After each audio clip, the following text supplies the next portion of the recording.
Hey everybody, my name is Mertzy and welcome to a new custom training video. So I was just messing around in the custom training section in game and found all these freestyle trainings, right? I jump on them and it turns out to be just a single shot in which you only have one path to scoring. And I thought, you know what? I believe I can create a freestyle training that has all the shots you see in montages. So I made one. People seem to love it, and I found myself practicing on it whenever I could. Now it's time to share it with you guys. I made this training for the PlayStation initially, and recreated on PC as well, so unfortunately, as for now, no Xbox. I'd appreciate it if you could do that, as I don't own an Xbox, and I'll definitely include that in the description if you do so, and I'll obviously give you all the credit. This video is a live commentary, by the way, so please excuse me if this turns out to be awful. I tried adding lots of variety and space for creativity in this training, but you know, let's go through the level shot by shot. So let's begin with the first shot, which admittedly isn't the most difficult shot. It's a simple tap in at the end, but things you can do to make it harder is, for example, here you can land on a ceiling, things like that basically. But here I don't really expect you to do much. Like, I ended up doing way more difficult shots than I intended here because I just kept playing this one over and over, and yeah, here as you can see I managed to get a double tap, but as I said, a simple freestyle is more than enough in this first shot. And here in the second shot, you start in your goal, freestyle your way to the ball and just smash it in. And the same thing applies to here in that you can use your creativity to try whatever you think suits this shot. Land on a ceiling, get the final shot in, things like that. That was a bad example, but anyway. And the beauty of this shot is, as you can imagine, is because you jump off the post, you can keep your double jump until the very end and flick it in that way. And I wasn't using ball cam, by the way, but I don't know if that helps anyone in any way, but there's that regardless. And here onto the third shot. I face you towards the wall because I want you to jump off it and do whatever you fancy doing. You can land on a ceiling or you can choose not to, but at the end of the day, I just want you to get comfortable with wall shots. And yeah, here I tap the ceiling and lose all my height, all my speed, which resulted in me getting a low power shot. Anyway, onto the fourth shot. This is the same as the second one, but in this case you start inside your opponent's net and flick it in.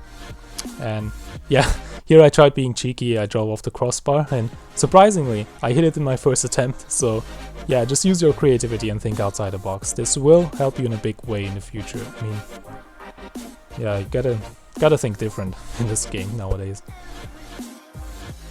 Oh my god, this one, I remember this one being the hardest shot. I'm not consistent at it at all. At the end of the day, it's just a redirect, but you know, the way you have to fly out the goal, get the right touch, just makes it a lot more difficult. And just to make it a lot more difficult, I do the bounce flick there, or whatever you call it. And here I do the same thing with the Octane, I think, just to prove to you that it's possible to do with any car, I guess. It's not just a Dominus exclusive thing. But this is really hard, man. I'm not consistent at it at all, so kudos to you if you're comfortable with this. Hats off. And this is the sixth shot, in which you redirect the ball simply. You have a lot of time in the air or ground if you choose to stay on the ground longer. Like I did here, I did the 360 drift before taking off. Yeah, but you will think that you have a very limited amount of time to hit the ball, but once you start flying you realize that you have more than enough time to score. The ball seems to be traveling crazy fast and then you go, oh, this isn't too bad, just gotta redirect it, like this. Yeah. Or this apparently. Man, sometimes I put way too many clips in. This is post recorded. My audio, like I'm live reacting to these shots, if you couldn't tell already. So if I edited badly, that's the reason. Yeah, this is my favorite shot actually. You start facing one side of the wall and the ball starts off on the other side. And what you have to do here is maintain your speed, maintain your height, and just give the ball the slight tap, a very low power contact like that to score the goal. And it's really hard, man. But what you'll learn here is hovering and maintaining your height, which is crucial in freestyling. And yeah, pretty much. And that ceiling shot, right? That took me way longer than it should because it just felt so wrong in many ways. And yeah, here's the bounce flick again, doing with the Octane.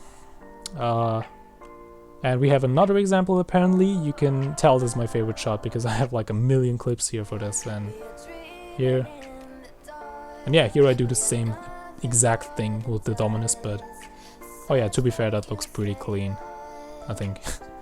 Oh, we have another one, excuse me? Here I do the same thing. I don't know why I colluded it, 2 of the same freaking shot, but anyway, I hope this is over soon, please. Thanks. This is the next shot, is the 7th, I believe, or 8th. This is my second favorite one, actually. Oh dear. This is, if you're confident with freestyling, you can try these things that I'm doing here. These are called gymnastics, I think. Jazer called one of these gymnastics in one of his videos, if I remember correctly. But what you do here is just play on the ground before going for the shot, going for the aerial. If you're not confident enough, just go for the normal aerial, just start flying immediately. But I thought this was a really good way to practice these kind of shots. In reality, these are a lot more difficult because you have to rely 100% on your teammate. Your teammate has to give you the perfect pass because you pretty much have 0 boost left once you're in position, and it's just really difficult. And on to the second to last shot. What you can do here again is you can go for the standard aerial, or you can choose to double tap it, which is a lot harder. But if you want to 100% this, I 100% suggest that you don't go for the double tap, because it took me a lot of tries to get it first time.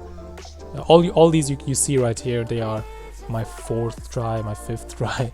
I just couldn't get it first try. Yeah, here as you can see, I managed to land on the ball, regain my ability to jump, to double jump. Yeah, that was sweet. And here's another redirect, a double tap. Yeah, and here we have another one. I think this is the last one. I hope it is. And another redirect, nothing too special really. And the last shot, I started you off in reverse, and you have to use your double jump to get to the ball. I thought this was pretty fun at the end. I even tried to do some flicks and tricks before going for the aerial, but I'm almost certain that you won't have enough time and space in a real game for it. Yeah, here it is. But this is what I mean by try being creative. These techniques stick with you. You will get used to ground collisions a lot faster, and maybe you'll even score one of these in a real game. I haven't, because these are up there, man, in difficulty. These are pretty tough. And those were all the shots. The codes are in the description down below. As I said, unfortunately, as for now, there's no Xbox version for this. I encourage any Xbox player to try and recreate this training. I'll put the link down in the description. I'll give you the credits. And one more thing, the first person to complete this 100% will win a prize. Doesn't matter if you're on PlayStation or PC, just complete the training and make sure to send me the link of the video as proof. I don't expect anyone to score the craziest freestyle goals, but just make sure it's freestyle and you can win yourself a sweet prize. Maybe I'll even have more winners if I see I have more items to give away. So I hope you enjoyed this little custom training I did. If you have any suggestions, I'm always open to them, and don't forget to join me on Discord. I will see you in the next video.